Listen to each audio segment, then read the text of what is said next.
Hello, Your Excellencies, ladies and gentlemen. Welcome to the World Government Summit COVID-19 and Government webinar series. Today's session is titled Reading Signals, a Guide to Navigating the Future Post-COVID-19.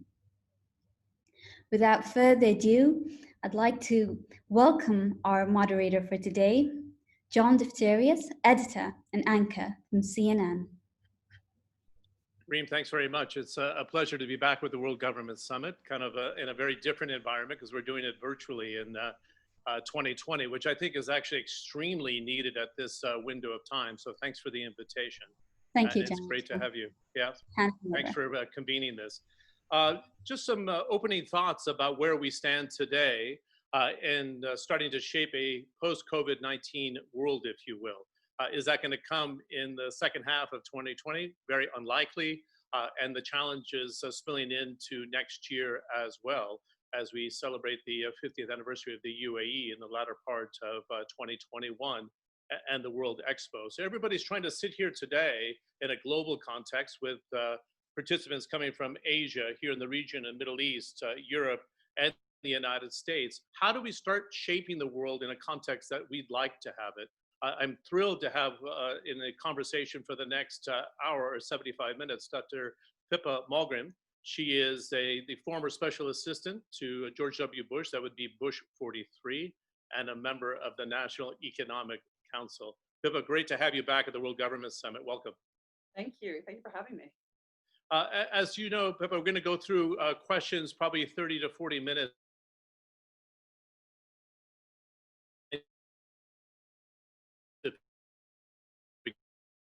We're doing watching us to Facebook by doing 3 polling questions throughout the next hour at least. We'd love to have you vote on them. There's also a chat box on your screen. They're going to be coming into World Government Central Center, if you will, and we'll be bringing up those questions. We just asked to get a sense of who is online with us today.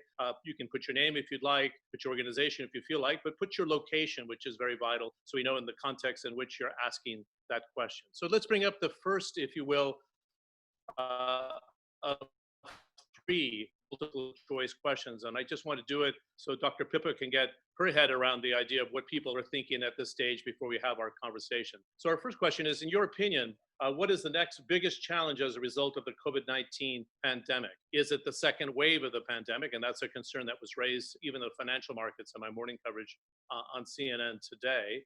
The mounting debt burden, because we have at least $8 trillion of stimulus being spent by governments around the world, mainly in the G20, but also in the developing world, which we'll talk about, or long-term unemployment. There's a lot of studies been done, and I'm sure Dr. Pippa has her ideas on this, that when you have a crisis of this level, and if you go back to recessions in the early 1990s, the global financial crisis from 2008, 2010, and now the COVID crisis of 2020 and 2021, it provides such a shock that new entrants into the market can be affected by up to 10 years. They start with lower salaries, the jobs are less frequent in terms of availability, and many organizations around the world are restructuring at the same time. So we're gonna leave that box open, but we'd actually go ahead and vote on that, and then we'll get to the polling results. Dr. Pippa, one of the things that's I've been covering now for the last, 3 months since the start of the pandemic is this disconnection, if you will, between world financial centers, world financial markets, and Main Street or the real economies. This was very pronounced with a 44% gain in the S&P 500 as just one example, where people were racing ahead thinking, well, the economies are opening. By the time we get to 2021, it'll be smooth sailing economically. Let's get a reality check in your view about how difficult the road may be? Are there a lot of potholes on the road ahead here in terms of restarting global growth? And what should we expect over the next 6 to 9 months in your view? Please. Well, I think the first thing is the first wave of victims for COVID were human beings. The second wave of victims are economies. And just as COVID revealed underlying pre-existing conditions for people, it does the same thing for economies.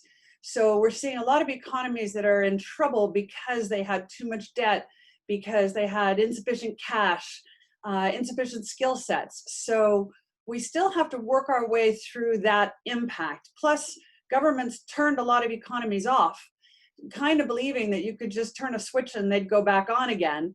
And I think now we're going to find out what didn't survive that process. But having said that, people are always asking me, as an economist, is it a V-shaped recovery? Is it a W? Is it an L? It's always a letter. And my answer is it maybe isn't linear. It maybe is a quantum answer. And by that, I mean, it can be two things at once.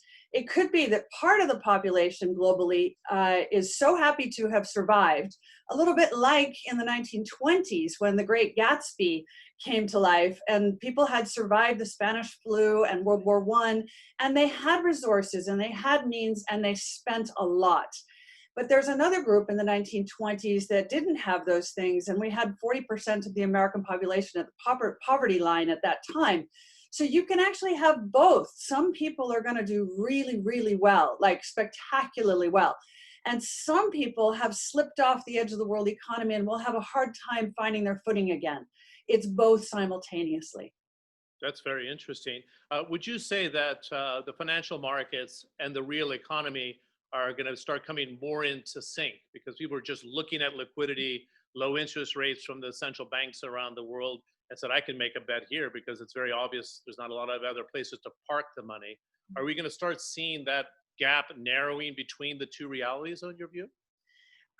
Yes, but not aligning entirely. And I will say this, the rule, generally speaking, is that when governments give you free money, when they give you lots of free money, record amounts at virtually zero or even negative interest rates, the rule generally is you're supposed to take it and put it to work.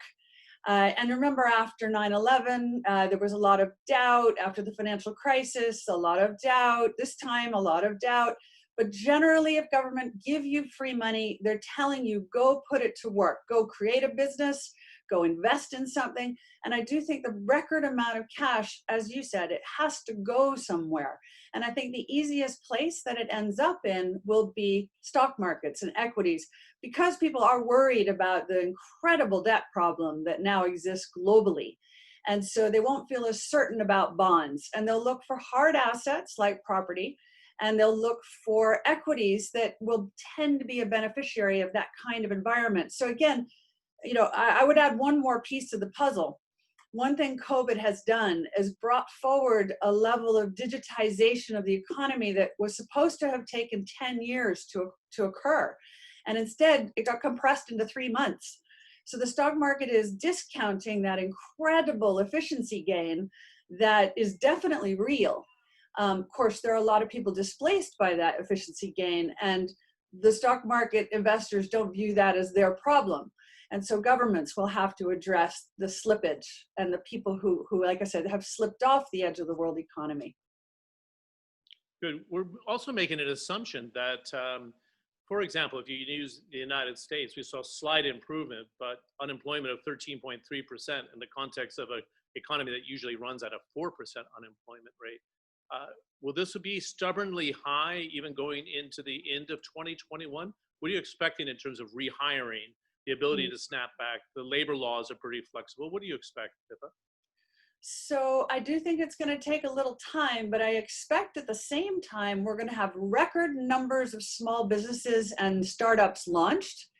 And this is good because while the turnover rate is very high, some of them will work. And I do think that there's a huge amount of entrepreneurial energy. This is not like the old days where if you lost your livelihood, you went on to welfare. Now, most of the world, if you lose your job, you figure out how you can get some payments, but you call all your friends and try to get involved in the creation of a new business. So I think we're going to see a massive wave of entrepreneurship, number one. And that tends to be a job creator. You know, most of the jobs are created in almost every economy by firms that employ less than 50 people. And I think governments would be smart to create a privileged set of conditions for anybody who creates in this environment, to encourage that. The other thing is people will shift from an old set of skills or an old definition of who they are and become something else. They will say, well, my livelihood was in being, you know, I don't know, medical diagnostics, but now I'm going to change completely. In other words, they'll be a lot more opportunistic. And as for the big companies, now that they've done the streamlining or are imminently about to do so, and they get rid of what they perceive to be kind of dead wood, then if the consumer is there, and I suspect the consumer will be there more than we currently expect, they'll start hiring again soon too. Again, you can't turbocharge the world economy with this many trillions in cash and expect that nothing will happen. I think we'll be surprised a little bit on the upside. That's very interesting. We have the polling results here. If I can have the team from the WGS bring it up. Let's get what our audience is thinking about as the biggest challenge going forward and what we'll face here. So we have, wow, this is pretty well split up. Longer term unemployment. I'm glad we brought it up, Pippa, to address it. 45% are suggesting that. The second wave of the pandemic, which is particularly prevalent today because we saw the cases spike up in Beijing over the weekend, and the US has better than 2 million cases and 115,000 plus, almost 120,000 deaths. And the mounting debt burden at 24%. Now, that's very good, so we can go ahead and take that down if you don't mind. But do you worry about debt? There's kind of a belief here that you can print money forever in the developed world because, you know, their currencies are stable, there's a lot of confidence, particularly in the US dollar or the euro or the Japanese yen, and debt doesn't matter, and nor do budget deficits. What's your view on that? So, John, you know, I wrote a book back in 2015, 2016 called Signals, the breakdown of the social contract and the rise of geopolitics. And at the heart of that book was the argument that not only does debt matter, what the debt is almost like, imagine a wrecking ball with a heavy weight that bears down on the social fabric and effectively pulls apart, breaks apart the promises that hold societies together. Things like, what is the retirement age? And it used to be 65, but now because governments don't have enough money, it starts to be like 75 or some older number. And this is a broken promise. And these broken promises, they basically break apart the sense of the social contract, the agreement between states and citizens. And this is a worry. And I think that this idea that debt doesn't matter is also based on the assumption that because we haven't had too much inflation, in other words, the debt hasn't done what usually you expect, which is to create rising prices, that it never will. And I would argue, like Warren Buffett is currently arguing, that actually inflation is now going to come back. And something we haven't seen in the industrialized world really since the 1970s. The emerging markets are much more familiar with what happens when prices start rising. And I think that's in part a function of a complicated concept, but the global supply chain has been broken. And this means that you can't rely on cheap goods from China in the way we used to. So they're going to start to be made in other parts of the world, and probably they're going to cost more. So I do think the debt matters, and I do think that inflation is about to become an issue again in a way it hasn't been for a very long time. You raise up an interesting point about the supply chains, because there's a belief now there was an over-dependency on China or over-dependency on the low-cost manufacturers of the world. And then I saw the trade advisor to President Trump suggesting, Peter Navarro, that they even want to give payroll tax cuts to US companies to onshore, move companies back to North America here to reduce those vulnerabilities. My first question in this spirit then, Pippa, should those economies, and I'll follow it up on the city-states afterwards, should we start to worry about a wave of protectionism as a result of COVID-19, and then some countries deciding to cocoon and protect themselves from being overexposed to China? Yeah.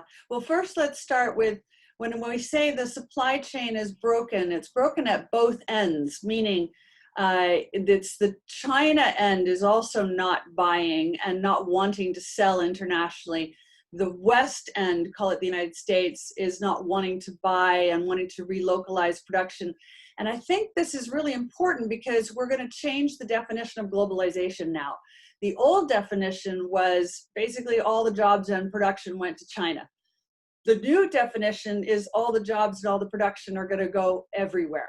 In other words, we're going to see a surge of local manufacturing everywhere in the world, which will result in a lot more competition and ultimately, I think, will strengthen supply chains because everybody wants to be closer to their production source now. They don't want to wait for something that's from the other side of the world where there might be an interruption. And actually, it may end up that this relocalization isn't such a terrible definition of globalization. I personally prefer the freest possible movement of capital, goods, human capital across borders. But the politics of today's world doesn't seem to be permitting that. So I would say we had this protectionism well before COVID. The question is, does COVID accelerate it even further? And again, I would say that's a little bit quantum too. I think some parts of the world, like the United States going into a presidential election, are going to sound much more protectionist, but maybe that isn't the true position of the nation. And in fact, they will still buy from wherever is the best quality. They just have a bigger premium on certainty of access to whatever it is you're buying. The distance has become a more important issue than it was before. Would you say, and I'm just being a bit provocative here, that the post-World War institutions, but one in particular, the World Trade Organization, which is the former, as you know, the former GATT organization that led to the final GATT round that created the WTO, is it going to be dead? Are we going to be playing by global rules from now on, or is it everybody for themselves? You know, and my family have been so deeply involved in this. My father was at the GATT. He was the US trade negotiator under Kennedy, Johnson, Nixon, and Ford. I've grown up literally with this rule system. And I would say that the confidence in it has been substantially weakened. And to be fair, it also hasn't been addressing the incredible changes in the world economy. It was really good when you were talking about something specific that was physical, like let's say a pair of shoes, and you could apply a tariff or a tax to that pair of shoes. Today, 70% of industrialized economies are services. Still, we have insufficient clarity on the definition of what is a service and how much of it is taxable. So I think regardless of where the current president is or the zeitgeist on free trade, the reality is the World Trade Organization needs to update what it stands for and what are the rules and what are the definitions. And it does need a kind of overhaul in order to remain strong and relevant, because I think having those rules of the road is crucial. But if those rules of the road aren't keeping up with the technology, then we need to address that. Okay, just a reminder to those that are participating in our seminar today, or the World Government Summit, that we do have the chat box so you can present your questions to Dr. Pippa. At this time, related to some of the questions I was asking, I'd love to bring up the second topic, because you touched on a number of the different things that we were bringing up here. It's question number 2. What could be the principal outcome of this pandemic? And we'll wait for that to come out before. And I can ask one additional question at the same time. Are you worried now about the emerging markets? And now that we have the poll question, I'll go ahead and put that through. And I'll bring up a question on the emerging markets right after, Pippa, if I can. What could be the principal outcome of this pandemic? And I drafted this, and we worked in collaboration with the WGS to kind of spark everybody's thinking here. More protectionism as opposed to globalism. So more protectionism as opposed to globalism as one of the outcomes. Military confrontation, whether it's in the East China Sea, battles in the Cold War environment. That's the third choice. Return of Cold Wars, but it's not the US and Russia, but it could be the US and China. So 3 choices: more protectionism as opposed to globalism, military confrontation, and the return of Cold Wars as a result of this divisions within the response to COVID-19. Out of the emerging markets of this world fit into this equation? Pippa, if you have the major industrialized countries maybe cocooning, if you will, if I can use that term, spending most of the money here on bailouts for their own economies and less so in the collective good of the world. Yeah. I'm thinking of Brazil, many countries in Africa, large countries like Nigeria, Pakistan, India, countries like Indonesia. Their health is also health for the global economy, and collectively the emerging markets are declining 2.5% this year. What are your thoughts? Absolutely. Well, and let's not forget, the emerging markets had extraordinary debt levels and particularly heavy exposure to US dollars. And that has caused their debt problem to expand even faster at the worst possible time. And therefore, the risk of devaluations, higher inflation, things that tend to contribute to social instability, these are in play. And then I haven't even mentioned what the World Health Organization talks about, which is, COVID has reduced the budgets for emerging market healthcare. Now we've added an enormous healthcare cost. So I think the most recent number I saw was, 400 million people in emerging markets are likely to experience a significant downgrade of their health and their health situation. And given that you already have so many people either at or below the poverty line, this is a truly humanitarian problem that the world needs to address. So that's one issue. On the other hand, the good news about this new definition of globalism, I'd like to give you a new word for it because I think we need one. It's glocalism. And glocalism is where you still want to have global trade, but you now are seeing local enterprise getting more support and attention than it used to, because people want to have more of an interface with their providers, because they want to support local businesses rather than buying from someone on the other side of the world. And can you have globalism and localization at the same time? I think it is what we are witnessing. And that, again, may be a saving grace in the emerging markets, and another reason for governments to encourage that trend, to encourage the entrepreneurial response function to what's happened. As for, by the way, I was really interested in your poll questions because they're bold questions that you've asked: military confrontation, return of Cold Wars. Again, I've written a lot about these subjects, and I feel that we were already in a kind of Cold War environment between the US and China. It's a very strange one where it almost feels like the people in the military arena feel that very palpably every day, but the general public wasn't aware. And I wonder whether the modern version of Cold War is one in which the general public doesn't really know what's going on. Meanwhile, we have this extraordinary space race going on between the US, China, and Russia in particular for two things. One is domination over space itself, altitude, because whoever controls the highest altitude has great strategic advantage over all others. But second is the race for computational power. And you see all of these nations spending huge amounts of money on computer systems that can crunch data. So for example, IBM, NVIDIA makes Summit and Sierra, which are the fastest supercomputers in the world. We keep them at Oak Ridge in Tennessee, which is the nuclear bunker for the United States. We value them as if they're important as nuclear weapons.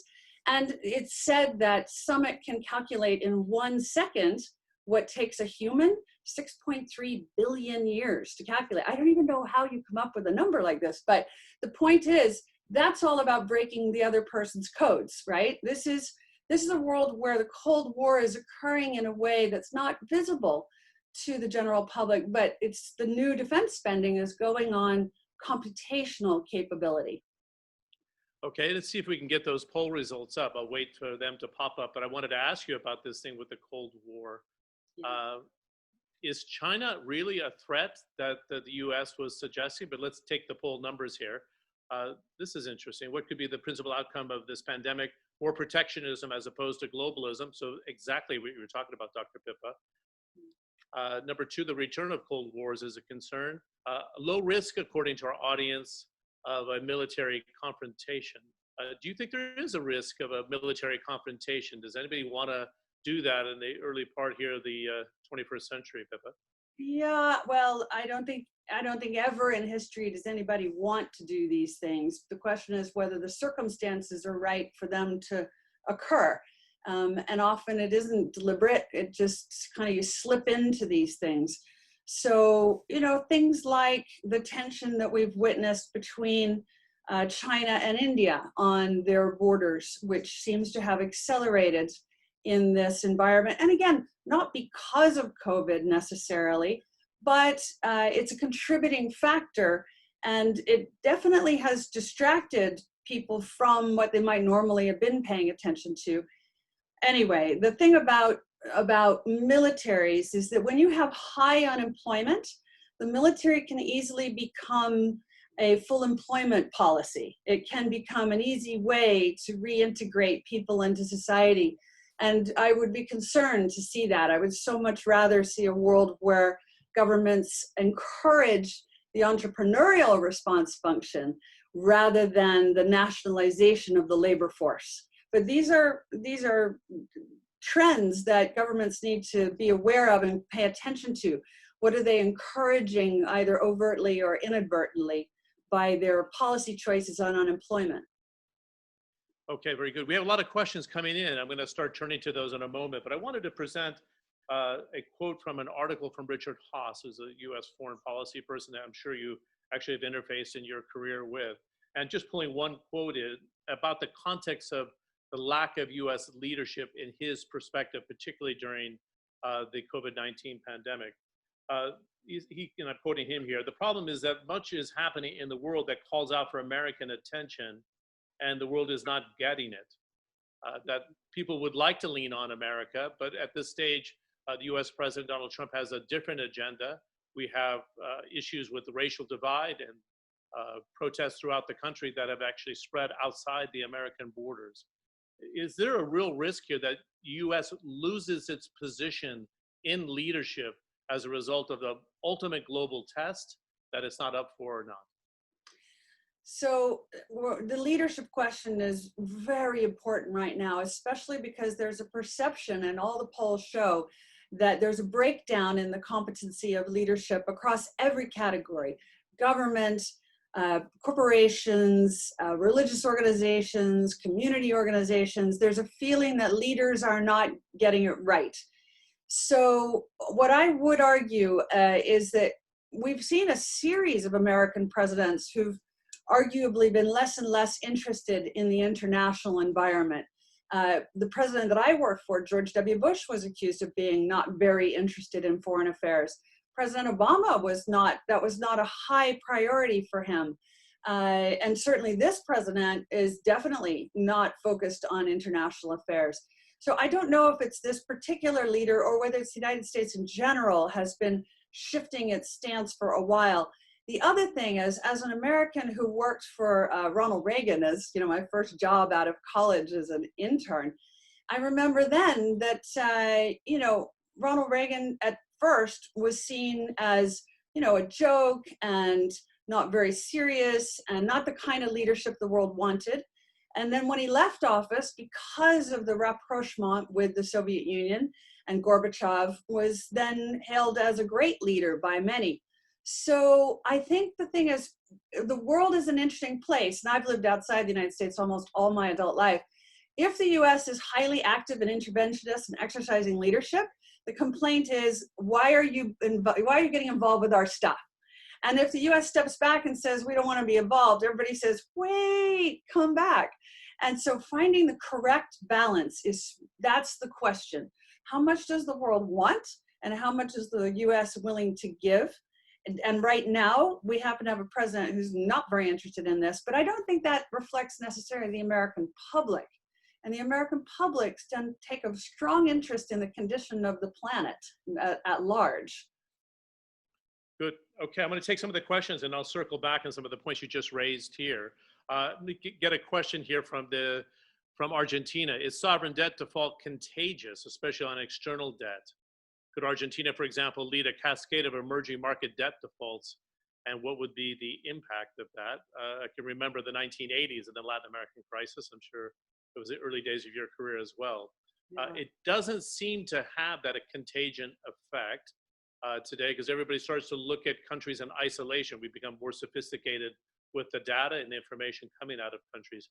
Do you share that belief in this kind of high debt era today? You talked about the debt levels and the concern there, but do you see contagions taking hold because of the pandemic? So I would argue it a little differently and say I think we are going to see defaults, but they may not be national sovereign defaults.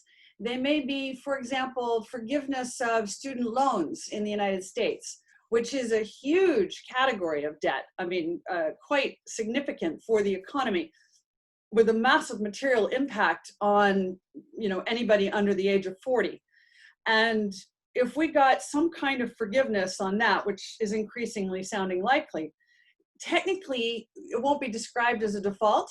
But this is the interesting thing about the bond market, is that if you don't make the payment on time, it is a default.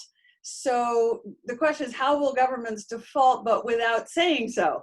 So in history, there have been different ways. Like, for example, the Argentine style, to your audience's question, was we'll just never pay you back. Okay, that's one way of doing it, but everybody hates you for a long time after you do it that way. So then there's a Greek model where you say, I absolutely, definitely want to pay you back, and I have every intention, but it might be a little bit later and a little bit less. And nobody calls this a default. They call it an extension of the payments. And that doesn't sound so bad, but it's still a default from the bondholder's point of view. But the really important ones to think about now are if governments default on their own citizens by breaking the social contract and saying, I know that I made promises, but I can't fulfill them now. And so you're going to have to look after your own retirement more than you expected, or have a lower standard of living than you anticipated. These create huge political waves of reaction. And lastly, inflation. And again, I know it's super controversial to even mention it because people think we're in a deflationary environment, we're having a debt meltdown. But I would argue that we may start to see some prices rising because of the lack of production, because of the supply chains breaking. And another way that you default on your debt is through inflation. And it may be that some governments will encourage a little inflation. And in a way, that's the Federal Reserve's policy. Flood the market with cash, go to flat or negative interest rates. Normally, this is designed to create some inflation. And that's a different way of defaulting on your debt, which of course they would all deny and say this is not a default, but it is traditionally a way that you default on your debt. Again, a lot of questions coming in, Pippa, so you're really sparking interest on the debate, so I congratulate you. This is a question from India. So we've gone from Argentina to India. What framework should be followed when distinguishing which signals are most indicative of future predictions? And even as an investor, you sit there and say, okay, when's the time to do this? What am I watching as a signpost there? What's this going to lead to in the next year or two, if not longer? What are you looking out for that provide indicative signposts? Yeah, so I love this question because, again, as an economist, what I find is everybody likes to look at data. But by definition, data is principally backward looking. It tells you about yesterday. But I think there's another way to look at the landscape, and that's to look at signals. Now, what are signals? Signals are things that you can see, but they're not yet in the data. Like, I'll give you an example. 2 years ago, in February 2018, I saw that Prada and some of the fashion houses were designing a whole collection that was based on riot gear, right? February 2018, the fashion houses start showing riot gear as fashionable. And I remember at the time saying, watch this space, because artists are the radar of society, right? They tell you what's coming. And they get the zeitgeist. Now, there's no data point that's going to surely confirm that until after the fact. But if you are looking at signals and thinking about them, I think you have a better chance of being prepared for the future than if you're only looking backward at data. And I would finish by saying, Signals are also important as a concept because if you're only looking at data, you're tending to be highly analytical and assuming the only thing that matters is quantitative analysis, numerical analysis. When you start looking at signals, which could be fashion, it could be that, you know, when you open your box of cereal in the morning, the box is the same size as ever, but there's ever less cereal inside, which is an early indicator of inflation. Once you start looking at those, now you're not so much focused on prediction of the future as preparedness for a future you can't predict. And I would say that's the main job of leadership today, is to get more agile about preparing for outcomes that may seem impossible, because you know what has happened in recent year? Every impossible thing has happened.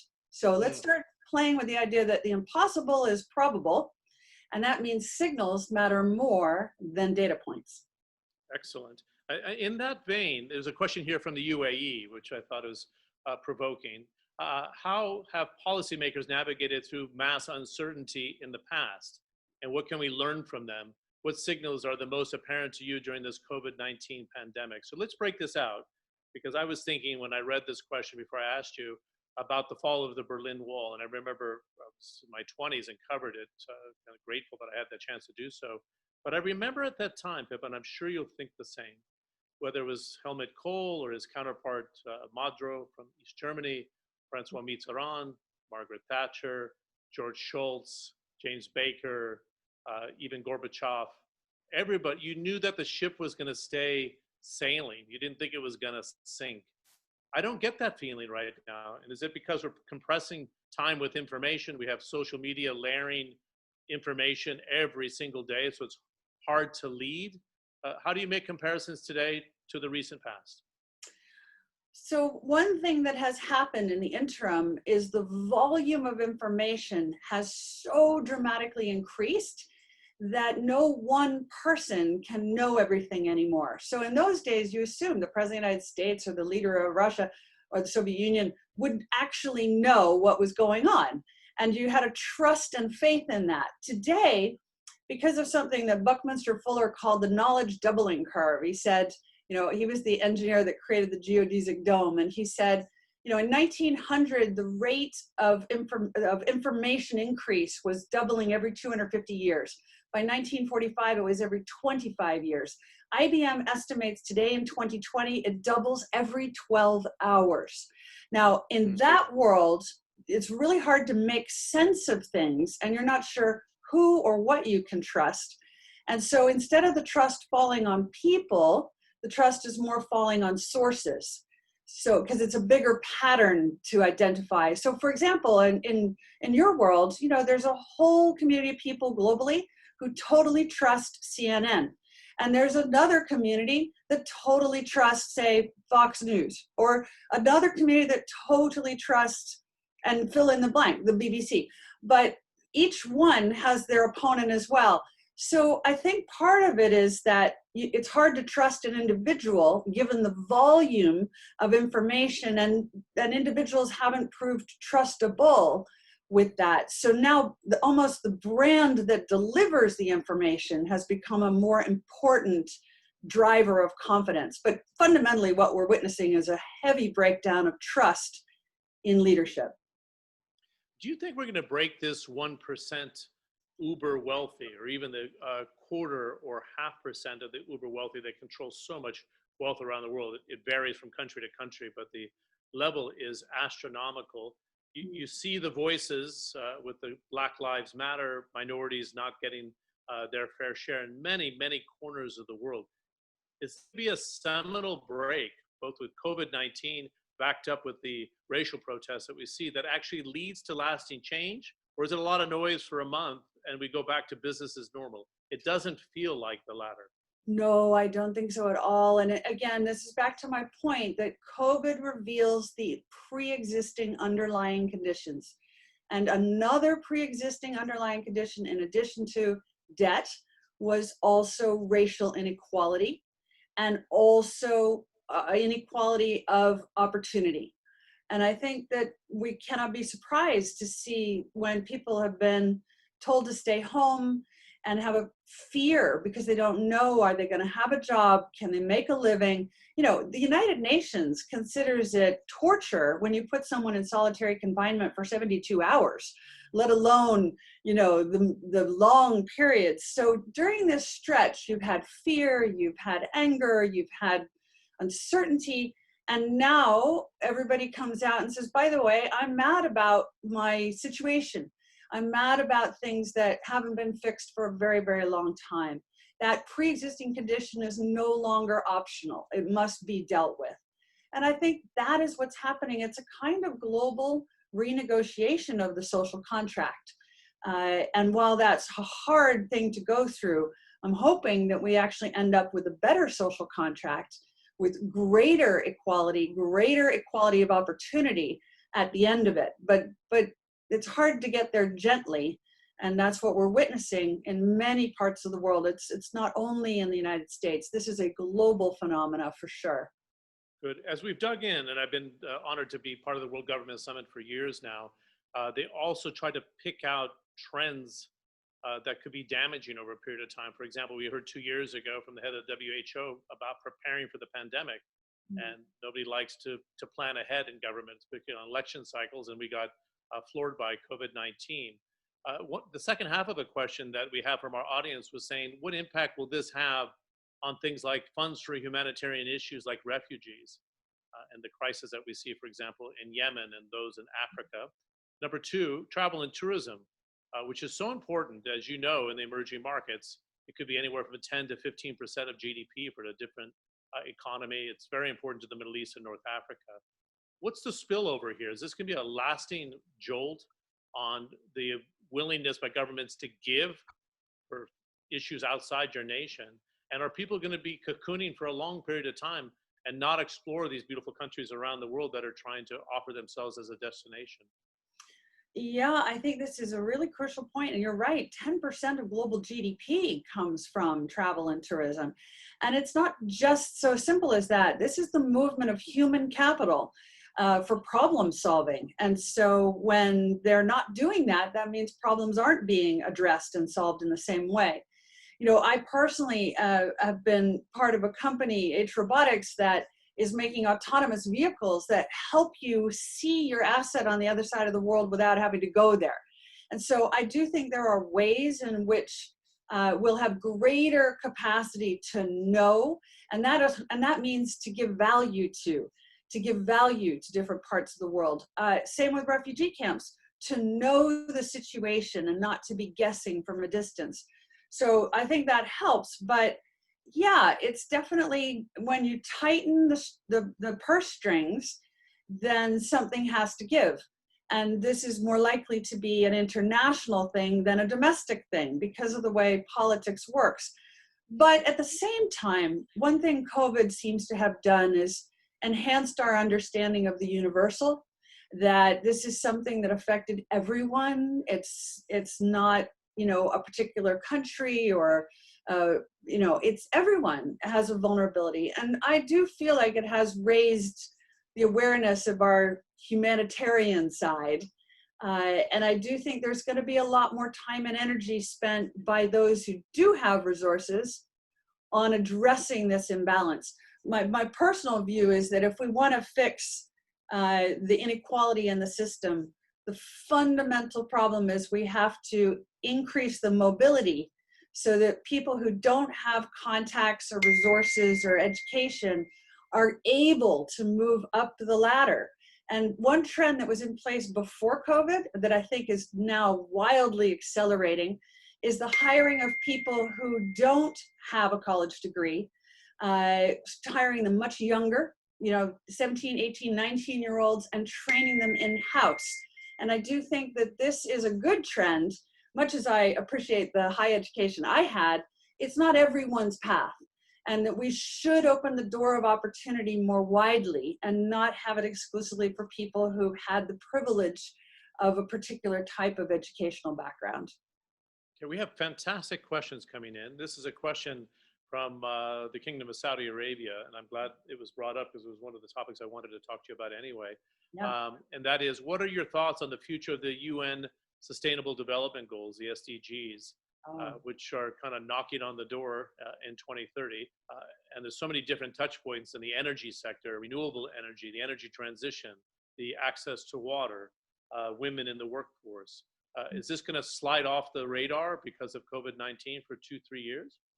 I actually don't think so. And again, in the world I'm in, where we're manufacturing drones and robotics for verifying and complying with ESG requirements in agribusiness, in mining, in all sorts of things, and also environmental monitoring, I actually think it's becoming easier and cheaper to do that monitoring and verification, but the public is also demanding it more and more.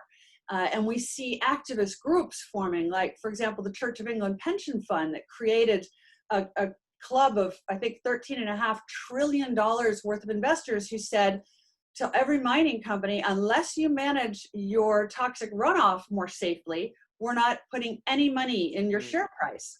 Well, everybody goes, okay, then this is no longer a nice thing to do. It's a necessary requirement. And so I don't think that ESG goes away at all. I think it's absolutely intensifying. But the fact that it's becoming easier and less expensive to do it, and people are more conscious of the environment, so their desire to get it right is higher, all these will converge in a way that I think we will be looking after the planet better than we were in the past. And also human safety. It's not only about the environment, it's also keeping people out of dirty and dangerous jobs. And I think that's absolutely a benefit to society. I was going to circle back. There's a question from Jordan, but let me come up with a follow-up to your point here. We've seen the Green New Deal in Europe. There's a propensity for China to export its coal technology and its coal reserves, particularly in a place like Africa. If I can be blunt, and I'm an American citizen and so are you, we have an American president somewhat in denial about the environmental challenges we have and has not pursued this energy transition because of the plethora of shale gas and oil we have in the United States. Is Europe showing its colors here, showing its sensibility, and can it lead when it comes to the SDGs and the energy transition and actually drive innovation now and take that away from the United States when it comes to the energy transition?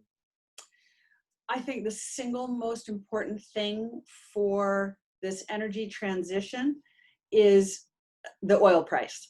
And the bottom line is, if the oil price is high, then alternative energy is worth working on. If the oil price is low, as it has been, it doesn't pay to develop alternative energy sources. So ironically, if you want to see alternative energy developed, we're going to need to see the oil price higher. And I know they're obviously in the Middle East and various parts of the world, there's a desire for that. But I'm just saying it's also somewhat of a economic requirement for those who want to see more innovation in alternative energy. Because if the oil prices, as we saw it, went to negative numbers, something that people almost couldn't mentally process. What does that mean? But call it zero. At zero, you can't get paid for an alternative energy that costs something more than zero. So I think we're going to need to see the oil price stabilize somewhere in order to reach a point that we can get that innovation. I have zero doubt that the innovation will occur. I think that we're at a moment in history, again, a bit like what happened after World War I and the Spanish flu. We had a wave of innovation and extraordinary things were invented in the 1920s, jet engines and radio, all sorts of things. And I think we're going to have that happen now as well. I just think it would happen even faster if the oil price was a bit higher. Okay, that's very interesting because there's a push and pull, of course. So if you keep a price around $40 to $60 a barrel, kind of everybody would win in terms of investment, but it's hard to kind of strike that balance, of course. I want to bring up the last poll question because we have about 10 minutes on the official time. And we have so many questions come in. If you're okay, Pippa, we'll go an extra 10. Yeah, if that's all right with you. Yeah. Let's bring up the last poll, leadership in the developed world. What region has shown leadership in the developed world? I talked about Europe and the Green Deal. We have a rising China, some sensible leadership throughout the Asian economies and dealing with COVID, and the United States. what region has shown leadership in the developed world in this COVID-19 challenge? Asia, Europe, or the United States? I'm going to set that on my screen here and wait for the cue that the voting's all done, and ask you a question that we had from Jordan. That is, this is quite complex, but we're dealing with potentially not only COVID-19 in this recession, but quite radical weather changes that we're seeing today. Can the world contend with two driving forces like that, Pippa? Can we survive the challenges as a globe with this much on the table, do you think? Well, what's really fascinating is how fast we've transitioned from one sort of challenge to the next. I mean, right before COVID, the challenge was the US and China were nose to nose and sounding pretty aggressive. Then we dealt with COVID. Then now we're dealing with social unrest. Can we handle another one? Actually, what's interesting is how we have already managed to transition from one to another. All of them are incredibly important and demanding of policymakers and the public alike. So maybe we underestimate our ability to contend with different issues. We don't like doing more than one thing at a time, but it's interesting how we've handled quite a lot sequentially, like quite a lot. And I think, the world has done well to shift from one totally different subject to the next. As for where leadership has been exercised, this is also a really open question, because you can talk to some Americans who think that the president exercised leadership by not shutting the economy. I mean, that camp exists, right?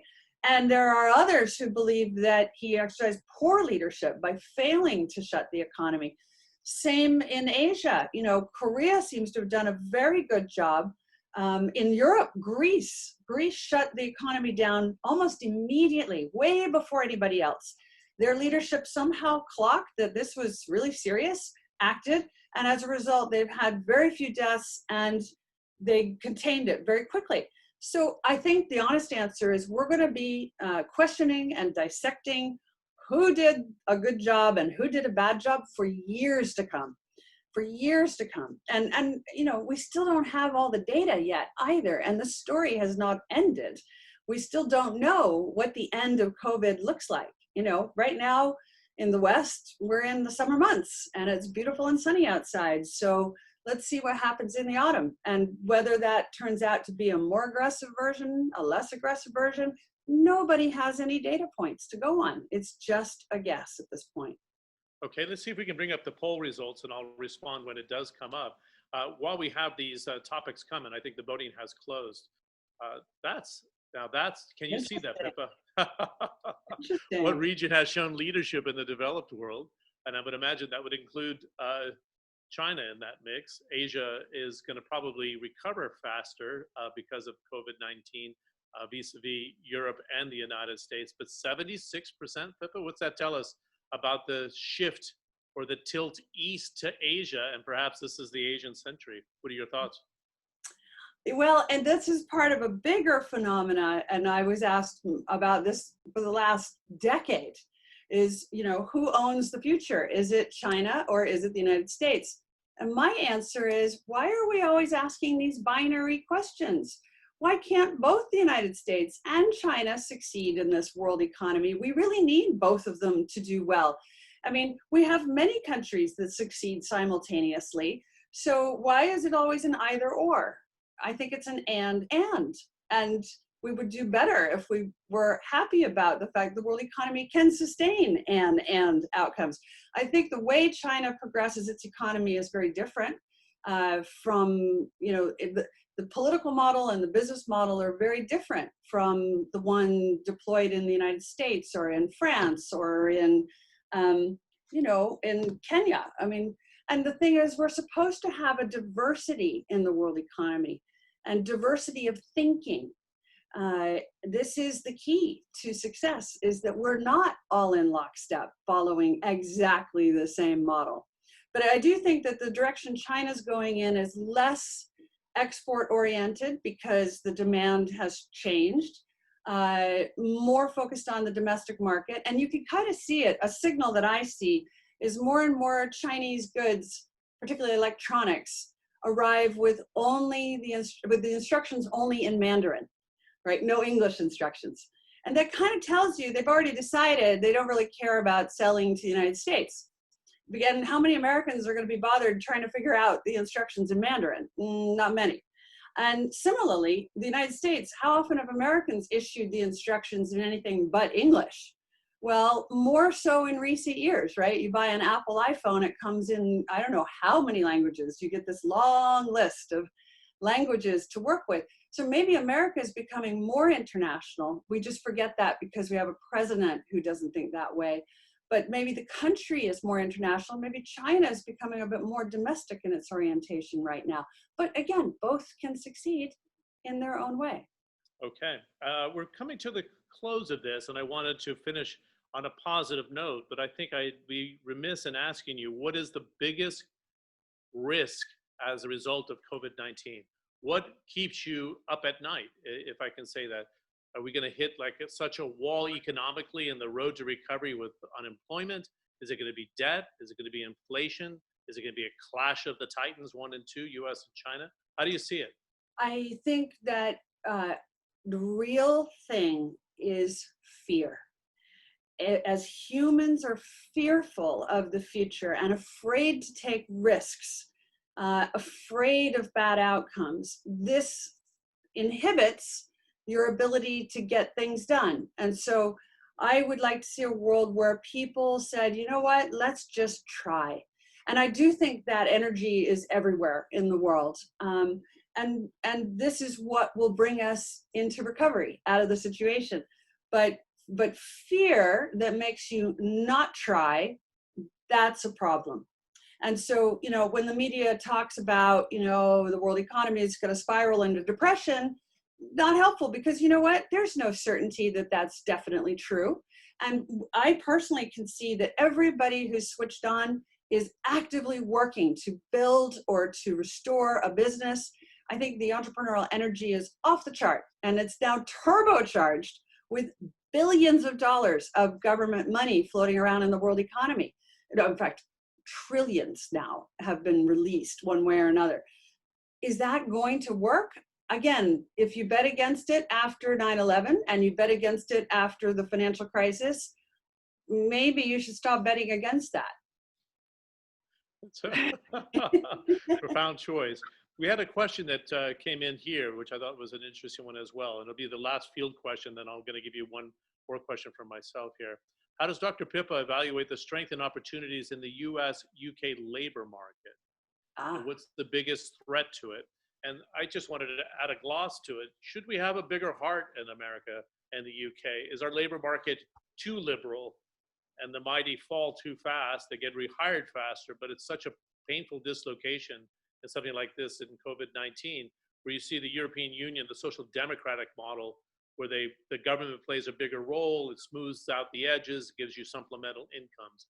What did we learn out of this COVID crisis about the free market unwielding in the employment market, in your view? Yeah, okay, this is a big question, but I'll give you a shorter answer than it probably deserves. But I would say you never know which skill set you have is going to be the valuable one. And so the idea that just because you were, I don't know, a school teacher before this, and now maybe you lose your job, that you're only capable of being a school teacher, that's not right. And what we're going to find is circumstances are going to show us that people are capable of vastly more than we thought. And the story that I love is of a race car driver that Ferdinand Porsche said was the greatest race car driver ever. It was an Italian driver. And how was it that he became so fantastic? He was an ambulance driver in World War I, and he learned how to drive very fast around wet curves to get his patients to the hospital or to the medics as quickly as he could. And that skidding sideways across a wet curve is the key to how race cars are driven to these days. So he invented a whole new way of moving a car on a racetrack, but he didn't do it intentionally. It was a function of him trying to do his job as best as he could. So who knows what latent, inherent talent and skills the world economy has not seen yet, because the circumstances never drew it out of people. And I think COVID maybe will reveal the underlying latent skills and latent energy. And this is a very good thing that we'll see come to life that we might not have seen otherwise if it hadn't been for this disruption. Okay, a little historical question, and I don't want to overreact to it because time is compressed in this social media environment we live in, and events keep on, as you suggested, are like it's almost like rolling thunder coming in every one That's a good way or of putting 2 it. months, right? It's incredible. Can we emerge out of this stronger? It almost feels like the dark ages. So much has happened that's been very negative. Can we emerge out of it stronger? And can the populist voice be put to rest where you have the collective good in mind? Do you expect that in the next round of leadership where people say, I prefer this multilateral collaboration and not to be kind of batting heads with each other and everyone for themselves? This is the final question. Absolutely. So look, it's a trade-off between efficiency and resilience. And I'll use another, ironically, another race car example. But I have some people from McLaren on my team, so I learn a lot about this from talking to them. There's every single day they strip down those Formula One cars to scrape 1 gram of weight off of that machine, because that may be the 1 gram that lets you win the race. But it might be the 1 gram that causes the car to completely disintegrate.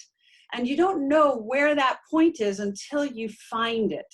And I think that what we've found with COVID, it has revealed the break point of the world economy and of people's individual capacity for change and for pressure. And necessarily, we will be stronger because we have faced that break point now, and we will be building in more resilience into the world economy as a result. So I think, you could say there's something worse coming in that rolling thunder, maybe, but we've handled what we've had pretty well considering it's heavy stuff. So I just think when you hit something with the unexpected and the downside, more likely it makes you stronger than it kills you. Okay. And one final thing, and I think I was a little bit remiss not asking it earlier. Is it possible with election cycles of 4 or 6 years or 2 terms, not just in the United States, or 5 years in Europe or in Asia, that governments can learn something from COVID-19 and have a separate division within government that has a contingency plan that says pandemics, youth unemployment funds when the crisis hits, that you have a reserve that is not touched by an elected official, that just becomes the normal operating budget of a government that has to be set aside for emergencies, for the rainy days? You could argue that, although in a way, that's sort of what happened. Governments said, we're just going to create money out of thin air and increase our debt. And that was the way that the reserve was created. But I think for me, one of the main things is I'm in the world of manufacturing. And we've had a view for the last 20 years that only software matters. And if you want to know why weren't there enough ventilators? Well, because no one would finance manufacturing for the last 20 years in most parts of the world, maybe only in China. And this is a lesson in resilience, that the real economy requires real things. And so we should, instead of leaning all the resources into one place, we should think again about, it's the diversity of thinking that I mentioned before. It's the focus not on prediction. Will we have a pandemic or won't we have a pandemic? Do we need pandemic stuff? No, we don't. No, focus on preparedness. So then possibilities are on your mind, and you then are more nimble and agile to respond to them when they occur. Because one thing is for sure, having worked in and for many heads of state, governments, I can tell you, no one has a crystal ball in the White House, even if it's a personality that you like. No one can predict the future. No one can know. So the important thing is preparedness for a multitude of possibilities that you will never be able to predict. So agility kind of matters more than, did I call the pandemic correctly? It's for sure, you're going to have a whole lot of events. Events, my dear, events, as Lord Acton said. That's what we need to be ready for. And I think we're a little readier for events now because we had so many of them. We've had everything thrown at us and then some, right? I And used to that's think all. that as Yeah. a journalist, 20 years ago, we were faced with historical events, but this seems to be the norm now.